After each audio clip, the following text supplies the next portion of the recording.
Assalamualaikum warahmatullahi wabarakatuh. Apa kabar teman-teman semuanya? Masih sehat dan semangat kan? Berjumpa kembali hari ini bersama Ustazah Yati. Hari ini kita akan mendengarkan sirah Nabi Saleh. Yuk kita lihat sama-sama sirahnya. Ini dia sirahnya.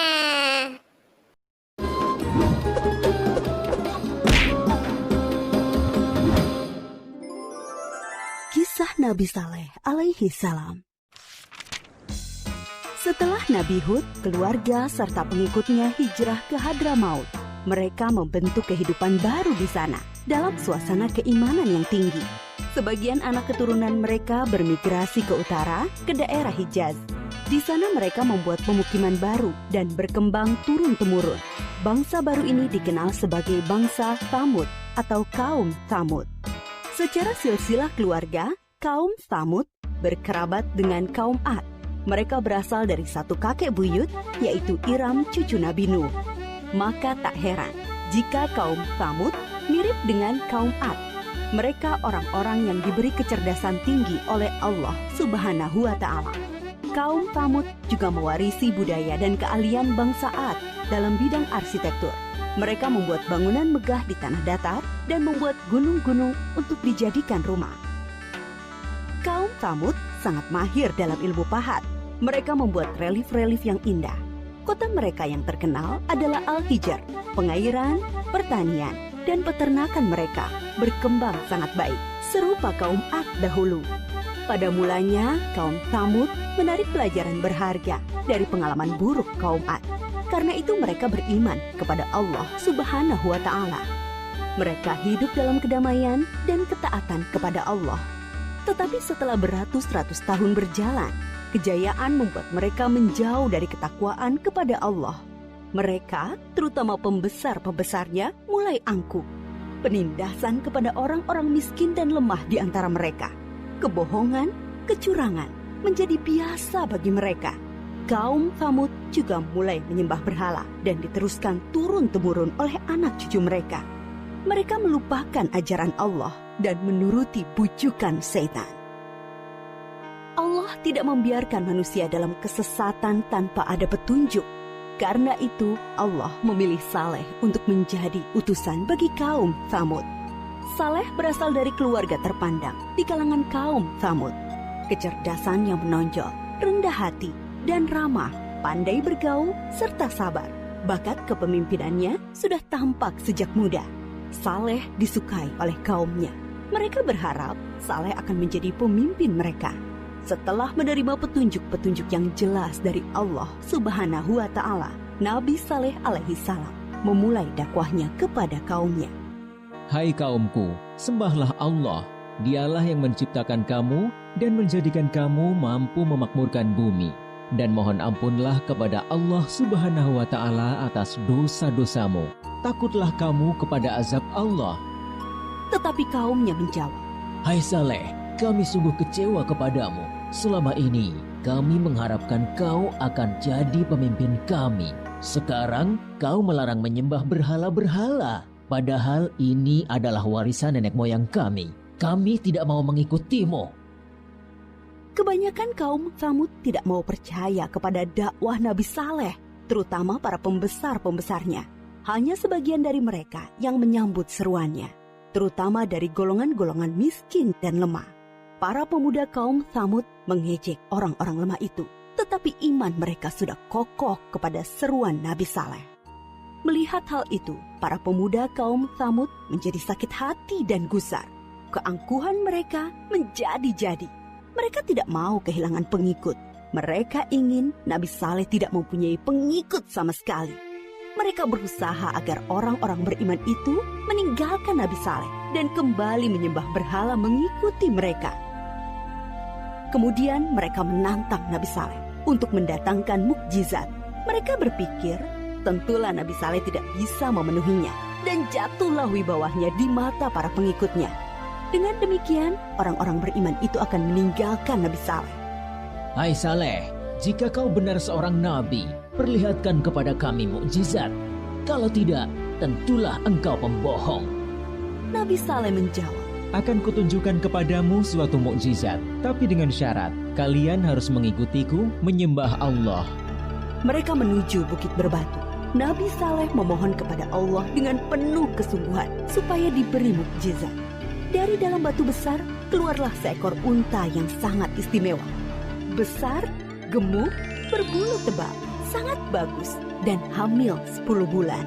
Para pemuka kafir sangat terperanjat. Kaum Tsamud memang ahli dalam memahat batu. Tapi unta ini sungguh indah dan hidup, bukan patung pahatan dari batu.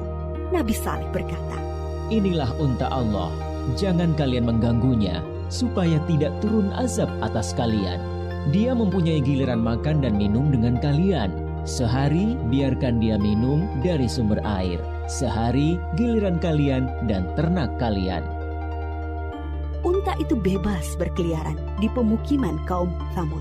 Pada hari di mana unta itu minum dari sumber air mereka, semua ternak menyingkir seolah mempersilahkannya.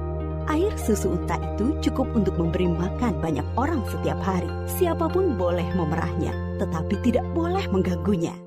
Tapi semua ini tidak menjadikan pemuda-pemuda Tsamud beriman kepada Allah dan Nabi Saleh. Sejak itu, pengaruh Nabi Saleh semakin besar.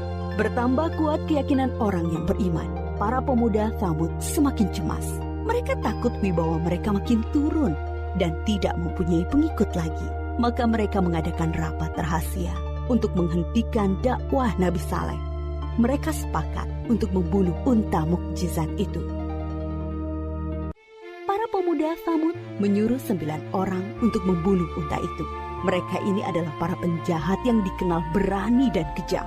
Bersama-sama mereka membunuh unta. Ada yang memanah dan seorang menyembelihnya. Pemuda Tsamud mengumumkan pembunuhan unta itu dengan congkaknya. Mereka berpikir dakwah Nabi Saleh akan terganjal. Tentu banyak orang beriman yang akan meninggalkannya karena mukjizat yang sudah tidak ada. Masyarakat sangat sedih dan ketakutan mendengar kabar itu.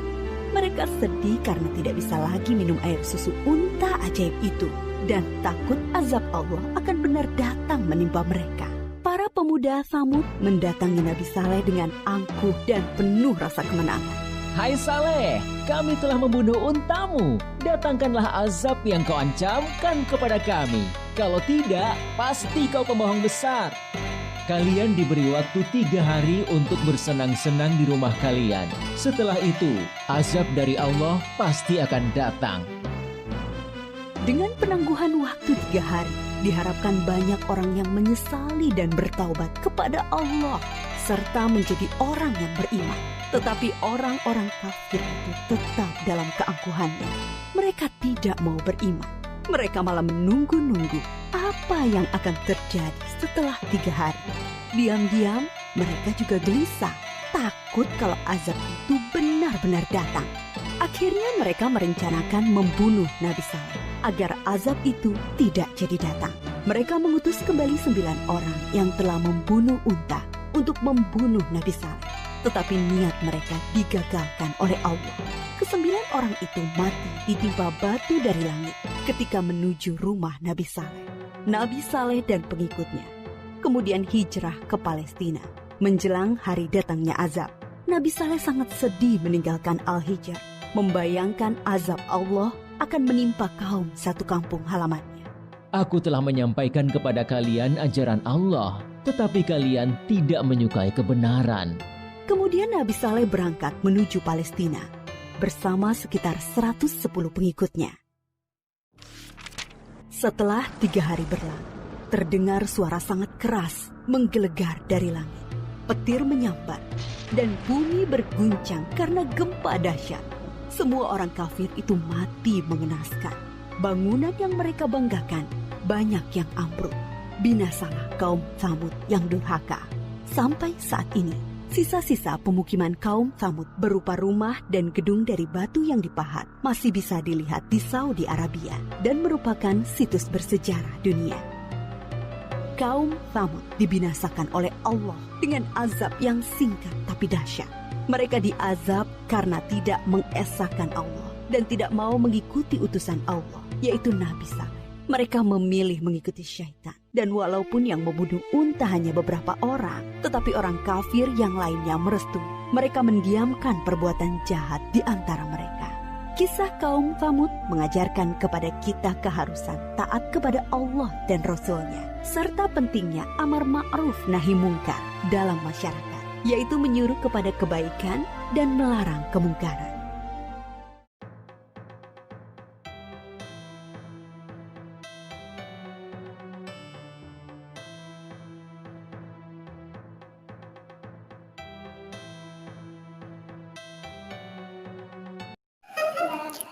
Nah, itu dia tadi sirah Nabi Soleh. Semoga kita bisa mengambil ibrah dari kisah tersebut ya. Assalamualaikum warahmatullahi wabarakatuh.